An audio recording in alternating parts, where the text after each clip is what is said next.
ఈ రోజు నేను చిన్నకరివేలపాలెం అనే గ్రామంకి వచ్చాను. సో ఆ మత్స్యకారులకు అడిగి ఈ ఊర్లో ఏ సమస్యలు ఉన్నాయో తెలుసుకుందాం. సో ఈ వీడియో లాస్ట్ వరకు చూడండి.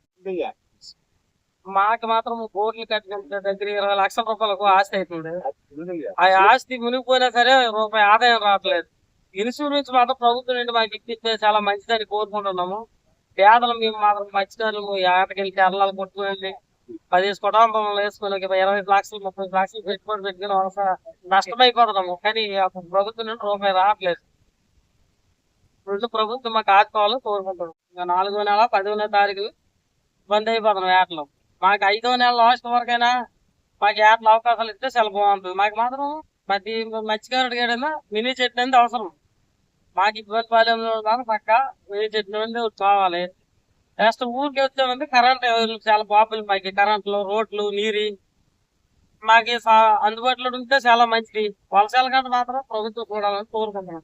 ఫ్రెండ్స్ ఏమంటున్నారంటే వీళ్ళు వేటకి వెళ్ళేటప్పుడు వచ్చేటప్పుడు బోట్లు అనేవి తిరిగి పడిపోతున్నాయి. తిరిగి పడిపోవడం వల్ల ఆస్తి నష్టాలు అలాగే ప్రాణ నష్టాలు జరుగుతున్నాయి. వాటి కోసం గవర్నమెంట్ అంటే ఏంటి స్పందించట్లేదని ఈ ప్రజలు అయితే చెప్తున్నారు.